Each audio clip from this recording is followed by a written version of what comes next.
കാസർഗോഡ് തായലങ്ങാടിയിൽ ലോകകപ്പ് ഫുട്ബോൾ ആവേശം അതിന്റെ പരകോടിയിലാണ്. പോർച്ചുഗൽ ഫ്രാൻസ് ആരാധകർക്ക് മറുപടിയുമായി ബ്രസീൽ ആരാധകർ 80 അടി നീളത്തിലുള്ള ബോർഡാണ് ഉയർത്തിയിരിക്കുന്നത്. ഇക്കുറി തങ്ങൾ കപ്പ് നിലനിർത്തുമെന്നും അതിനുശേഷം ഇതിനേക്കാളും വലിയ ബോർഡ് ഉയർത്തി ആഘോഷ പ്രകടനം നടത്തുമെന്നുമാണ് അർജന്റീന ആരാധകരുടെ പക്ഷം.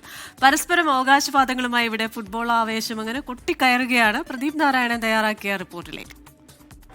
ലോകകപ്പ് ഫുട്ബോളിന്റെ ആവേശത്തിലാണ് നാടും നഗരവും എല്ലാം. ഞാനിപ്പോൾ നിൽക്കുന്നത് തായലങ്ങാടിയിലാണ്. തായലങ്ങാടി യാഫ തായലങ്ങാടിയുടെ പ്രവർത്തകർ ഇപ്പോൾ പടുകൂറ്റൻ ഫ്ലക്സ് ആണ് ഇവിടെ സ്ഥാപിച്ചിരിക്കുന്നത്. ബ്രസീൽ ടീമിന്റെ 80 അടിയുള്ള ഫ്ലക്സ് ആണ് സ്ഥാപിച്ചിരിക്കുന്നത്. പക്ഷേ ഇവിടെ ബ്രസീലുകാരുണ്ട്, ഫ്രാൻസിന് ആരാധകരുണ്ട്, അതുപോലെ തന്നെ പോർച്ചുഗൽ, ഇംഗ്ലണ്ട്, അർജന്റീന തുടങ്ങിയവർക്കൊക്കെ ആരാധകരുണ്ട്. പക്ഷേ ഒരു ഫ്ലക്സിന് മാത്രം കുറവ് ഇവിടെ കാണുന്നുണ്ട്. എന്തായാലും നമുക്കിവിടെ ഒരു ആവേശം കാണാം. എങ്ങനെയുണ്ട് ഫുട്ബോളൊക്കെ? അതായത് ഇത് കാസർഗോഡ് റെയിൽവേ സ്റ്റേഷൻ റോഡിലുള്ള തായലങ്ങാടി എന്ന പ്രദേശമാണ്. യഫ തായലങ്ങാടിയുടെ കൂട്ടരാണ്.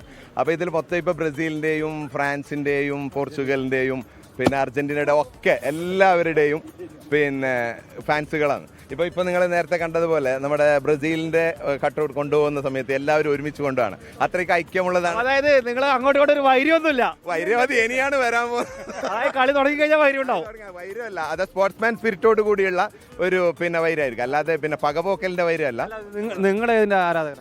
ഞാൻ ഫ്രാൻസിന്റെ എംബാപ്പയുടെ ആരാധകർ. കഴിഞ്ഞ വേൾഡ് കപ്പിൽ ഫൈനലിൽ അങ്ങനെ പോയപ്പോൾ ഒരു വിഷമമുണ്ടായില്ലേ? ഉണ്ടായിരുന്നു സത്യത്തിൽ. കാരണം കഴിഞ്ഞ 7 വേൾഡ് കപ്പുകളിൽ പിന്നെ 4 ഫൈനലിസ്റ്റും 2 കപ്പടിച്ചതാണ് ഫ്രാൻസ്. അപ്പോൾ ഈ നിലവിലുള്ള പഴയ കാലത്ത് പലർക്കും 5 കപ്പൊക്കെ കിട്ടിയിട്ടുണ്ട്.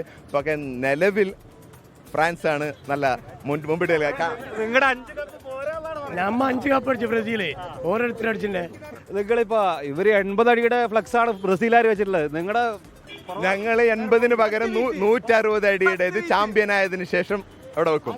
ഫുട്ബോൾ കാണാറുണ്ടോ? ഏത് ടീമാ ഇഷ്ടം? ബ്രസീലാണ്. ഏത് കളിക്കാരനാണ് ഇഷ്ടം? ഒരു കാര്യം ചോദിച്ചോട്ടെ, നിങ്ങളുടെ അർജന്റീനക്കാരും ഉണ്ടോ? പക്ഷെ നിങ്ങളൊന്നും ഇവിടെ ബോർഡൊന്നും കാണുന്നില്ല. ബോർഡ് വരും, കപ്പടിച്ചതിന് ശേഷം ബോർഡ് വെക്കാൻ പ്ലാൻ. ഓൾറെഡി ഞങ്ങൾ ചാമ്പ്യന്മാരാണ്, ഞങ്ങൾക്ക് ഒരു ടെൻഷനില്ല. കഴിഞ്ഞ വർഷം അർജന്റീന സൗദി അറേബ്യയോടാണ് ആദ്യത്തെ മത്സരം തോറ്റത്. അതില്ല, അത് നോക്കണ്ട. അവരും നല്ല ടീമാണ്, സൗദിയും നല്ല ടീമാണ്. ആരും വില കുറച്ച് കാണാൻ പറ്റില്ല. പക്ഷെ കപ്പ് നമുക്ക് തന്നെ ഇപ്രാവശ്യം. മെസ്സി കപ്പ് മെസ്സി തൂക്കും. അതായത് എംബാപ്പെ, ഡംബലെ, പിന്നെ ഒലീസെ, ഡു, ഈ ഒരു ത്രയത്തിനെ ആർക്കും അടുത്തൊന്നും തോപ്പിക്കാൻ പറ്റില്ല. ഈ ചെറുപ്പക്കാർക്കൊക്കെ CR7 ഭയങ്കര ഇഷ്ടമുള്ള കളിക്കാരനാണ്. പോർച്ചുഗലിലൊക്കെ എങ്ങനെയാ നിങ്ങൾ വില കുറച്ച് കാണുന്നുണ്ടോ? ഇല്ല.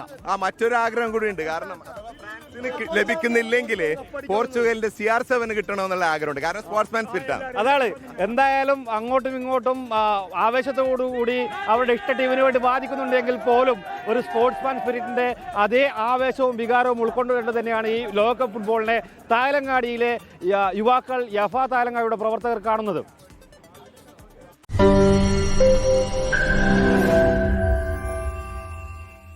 ലോകത്തെവിടെയായാലും ഏത് സമയത്തും 24 വാർത്തകളും ഓഗ്മെന്റഡ് റിയാലിറ്റി പാക്കേജുകളും എക്സ്പ്ലെയിനറുകളും വിശദമായി കാണാൻ ഞങ്ങളുടെ യൂട്യൂബ് ചാനൽ നിങ്ങൾക്ക് സബ്സ്ക്രൈബ് ചെയ്യാം.